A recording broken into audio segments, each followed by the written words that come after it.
Good morning बच्चों। आज हम आपके कोर्स की एक पोयम डिस्कस करते हैं। ये पोयम जॉन मिल्टन के द्वारा कंपोज की गई है और पोयम का टाइटल है on Shakespeare part second. John Milton के द्वारा आपके कोर्स में दो पोयम प्रेस्क्राइब्ड है। एक पोयम ऑन टाइम जो हमने डिस्कस कर ली और आज की जो पोयम है ये ऑन शेक्सपियर 1630 टाइटल से आपको दी गई है। इसको डिस्कस करते हैं।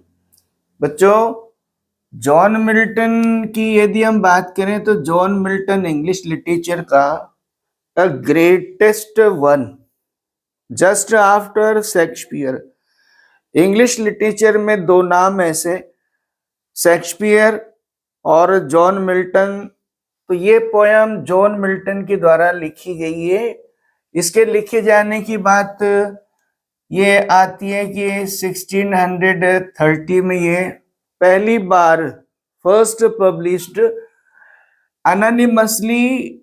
ये आपका शेक्सपियर का फोलियो सेकंड उसमें ये जो है पब्लिश हुई आपकी कब 1632 में। लिखी कब गई 1630 में है बच्चों। अब आप बात कर लो कि ये जो पोयम है इसको स्ट्रक्चर लेते हैं तो ये है एक ही स्टेंजा है, सिंगल स्टेंजा है ये। और इसमें जो लाइन्स है आपकी वो 16 लाइन का सिंगल स्टेंजा है। और ज्यादा यदि हम बात करें राइम के लिए बात करें तो इसमें हेरोइक कपलेट, जैसे आपका पहली लाइन को लेते हैं तो बोन से ए दे दो आपको, और स्टोन्स फिर आपका ए, फिर आपका इसको थर्ड को लेंगे तो हिड आपका बी, और इसको पिरामिड ए बी। इस तरह से आपका कपलेट राइम में, जो कि हेरोइक कपलेट यानी जो है उसकी राइम कहलाती है। अब इसमें यदि और थीमेटिक बात करो आप, थीमेटिक और टिक बात करोगे इसमें तो ये पोयम क्या है, एपिटाफ है। एपिटाफ और हमने बहुत सारी कविताओं के माध्यम से डिस्कशन में जाना कि एपिटाफ क्या है। Epitaph paid to someone on death in honour. किसी की डेथ पर श्रद्धांजलि स्वरूप लिखी गई कविता स्टेंजाज, वो आपका एपिटाफ कहलाता है। अब इसमें यदि हम और गहरे आपके स्ट्रक्चरल बात कर रहे हैं तो ये आपकी आयम्बिक पेंटामीटर का इसमें प्रयोग किया है। आयम्बिक और आयम्बिक पेंटामीटर तो आपने अच्छी तरह से जान ही लिया कि आयम्बिक पेंटामीटर क्या होता है। इनको आज हम ज्यादा डिटेल में नहीं लेंगे, केवल हम थीमेटिक बात करके और लाइन टू लाइन उसको डिस्कस कर रहे हैं।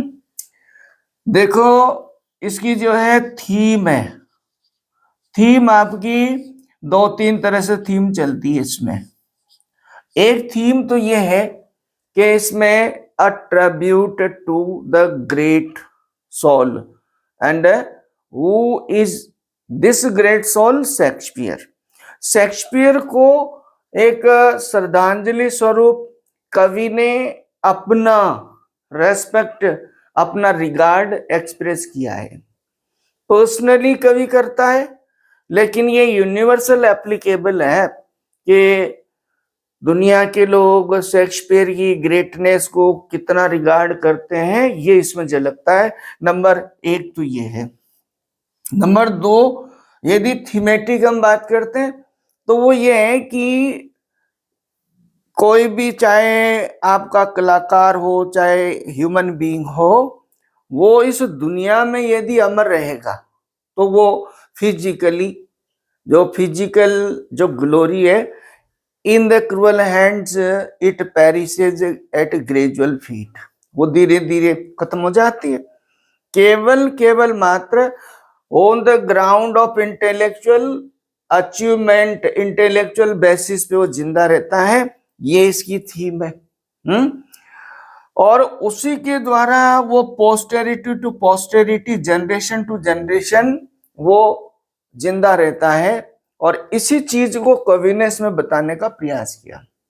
जॉन मिल्टन की यदि बात करें, जॉन मिल्टन, शेक्सपियर की मृत्यु चूंकि 1616 में हुई और जॉन मिल्टन के बर्थ की बात करते हैं तो 1608, तो आप समझ सकते हैं कि ये कविता John Milton by the personality of Shakespeare personally inspired, regards Shakespeare his inspiration in the field of literature, literature की दुनिया में अपनी प्रेरणा मानता है। और कवि यहाँ बहुत ही हाई आपका एक प्रकार से इंटेलेक्चुअल तरीके से वो कवि को श्रद्धांजलि अर्पित करता है। और आइए लाइन्स लेते हैं, देखिए क्या कहता है कवि। What needs my शेक्सपियर, यहाँ आप देखिएगा माई का प्रयोग हुआ। तो अभी जस्ट हम कह रहे हैं कि कवि पर्सनली शेक्सपियर को अपनी प्रेरणा मानता है।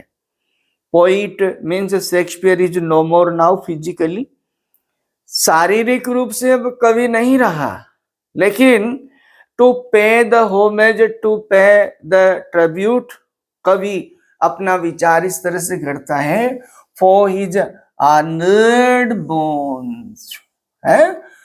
ऑनर्ड बोन्स से मतलब है no more means dead bodies means the remaining, okay.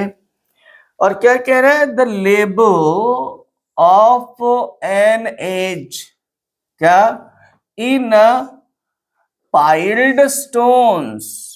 इसका मतलब, इन लाइन्स का मतलब यह है, मेरे शेक्सपियर को क्या आवश्यकता है, क्या आवश्यकता है से मतलब उसे आवश्यकता नहीं है। किसकी आवश्यकता नहीं है, the labour of an age in piled stones. यहाँ बच्चों पाइल्ड स्टोन से क्या मतलब है, means to erect monuments in marbly stones for the purpose of the memory someone. तो इसकी आवश्यकता नहीं है। लंबे दिनों तक परिश्रम करके बड़े बड़े गुंबज किसी की यादों में जो खड़े किए जाते हैं, उसी तरह से मेरी प्रेरणा शेक्सपियर को इसकी आवश्यकता नहीं है। मीन्स क्या आवश्यकता है, यहाँ आप 4th लाइन पे देखेंगे, ये रिटोरिकल क्वेश्चन आपका लगा हुआ है, ये 4थी लाइन से आपका ये क्लियर होगा। आवश्यकता नहीं है, नहीं है से मतलब है rhetorically poet is speaking and answer ultimately is that no need such memories. संगमरमरी समाधियां बनाकर यादों में रखना, इसकी मेरे उसको आवश्यकता नहीं है। और इसका रिटोरिकल टोन में आंसर है, वो देखना आप क्या कह रहा, दैट और लगाया बच्चों, इसी आइडिया को दोबारा दूसरे तरीके से बता रहा, that his A hollowed relics. Hollowed से मतलब है होली, पवित्र, यानी आपका रेलिक्स यादें, रिमेनिंग्स क्या, should be hid under a star pointing pyramid. अब क्लियर है, अंडर स्टार पॉइंटिंग पिरामिड से मतलब क्या है, जैसे इजिप्ट में, मिस्र में ऐसा एक ट्रेडिशन था कि किसी महान पर्सनालिटी की डेथ पर बड़े बड़े टूम बनाकर उसको यादों में रखा जाने का प्रयास किया जाता था। लेकिन यहाँ हमारा कवि रिटोरिकल कह रहा है कि इसकी आवश्यकता नहीं है। अब बच्चों क्या है, इसकी आवश्यकता नहीं है, इससे क्या मतलब है, क्या कवि ये कहना चाहता है कि we need not to pay honour to Shakespeare? No no no, ऐसा नहीं है। Poet, when poet speaks rhetorically, that means ultimately answer is that he has won the honor of the world. And कैसे प्राप्त किया? Through his volumes, through his creation अपने literature सृजना के माध्यम से कवि ने मीन्स उसकी प्रेरणा शेक्सपियर ने अपना यूनिक स्थान पाया है, लोगों के दिलों में स्थान बनाया है। इसलिए ये जो सांसारिक तरीका है इसकी आवश्यकता नहीं है। राइट, देखो क्या कह रहा, dear son of memory, great heir of fame. यहां आप देखिएगा मेमोरी, ग्रेट सन पर्सोनिफाइड किया, ग्रेट हेयर फेम, प्रसिद्धि और यादों का बेटा। इसका मतलब है वो अपनी प्रसिद्धि में है, यादों में है। किनकी यादों में है? लोगों की, दुनिया की। What need thou such weak witness of thy name? फिर दूसरा रिटोरिकल, यहां आपका आया वीक और एक आया विटनेस। पहले तो आप यदि नॉर्मल निकालेंगे तो एलिटरेटिव लाइन है, और एलिटरेटिव लाइंस के माध्यम से यहां ये वर्ड है वीक और विटनेस ऑफ दाई नेम। क्या है वीक? वीक किसको बताया? Tomb erected for the purpose of the memories. Okay, ये जो हाई बिल्डिंग्स या star pointing pyramid, that means क्या है? Grand buildings. Okay, to pay respect, to pay love for the purpose of memory. Here rhetorically again poet says that these are weak in the hands, in the cruel hands of time. These are perished, to be perished. So in the viewpoint of the poet very philosophically wants to pay that such memories are not useful to pay the honor to my Shakespeare, means such a great personality. Okay, अब क्या कह रहा है? Addresses poet, poet को address कर रहा दाऊ इन अर wonder and astonishment. यहां देखो पंक्चुएशन का प्रयोग नहीं हुआ, एंजाममेंट है। मैं आपको पहले भी पहली पोएम में ये बात क्लियर कर चुका कि हमारा स्पीडली डिस्कस करने का ये मतलब है फॉलो करो और इन चीजों को पकड़ो। क्या कह रहा है?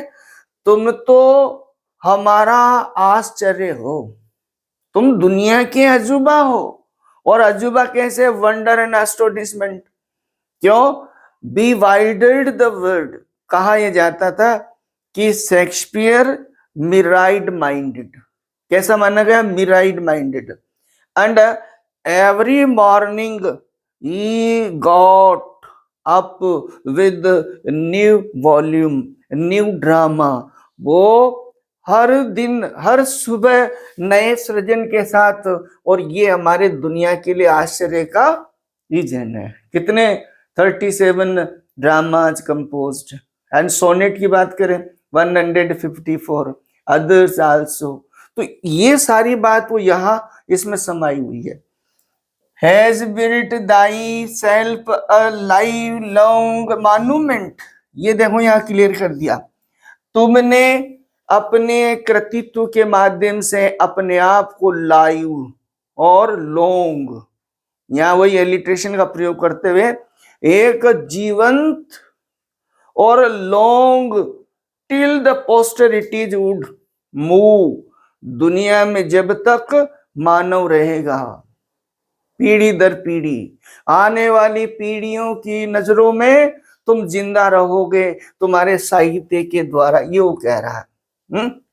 फिर देखो, for whilst to the shame of slow endeavouring art. और ये जो कला जो बहुत स्लो है, इसके 2-3 मीनिंग है, लेकिन हम केवल कला से ही जोड़ेंगे।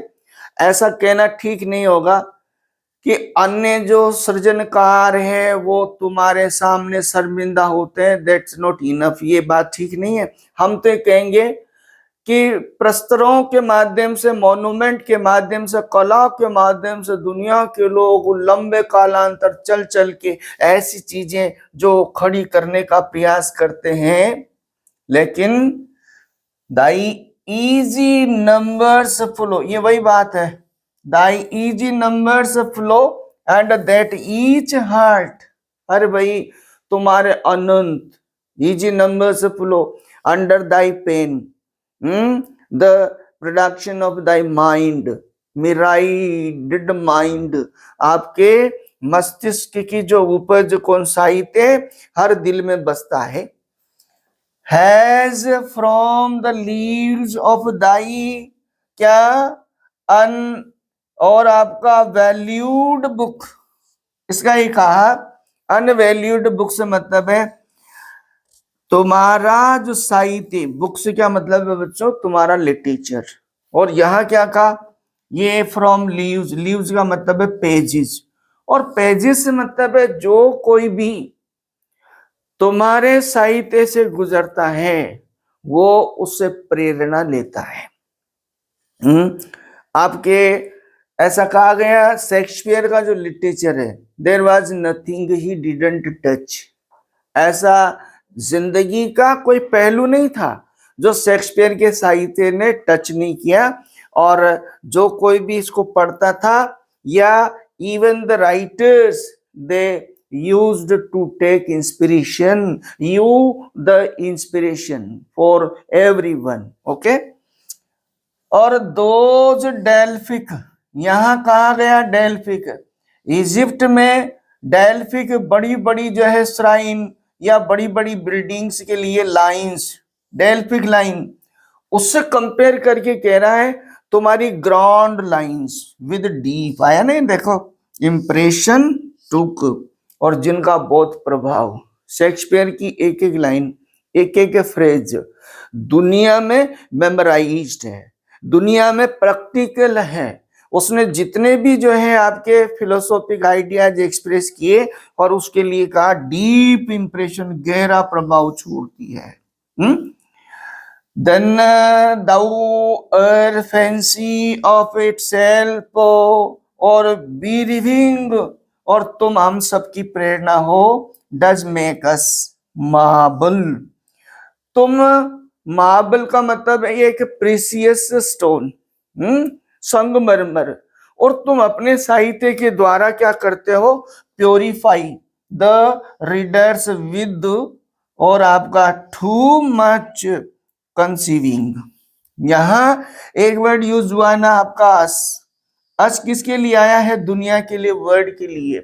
उसने आप देखो 7 एजेस ऑफ मैन में क्या कहा, this world is the stage and we the man merely players, हाँ, ये संसार रंगमंच है और हम सब इसके पात्र मात्र हैं, ऐसे बहुत सारे कोटेशंस हैं।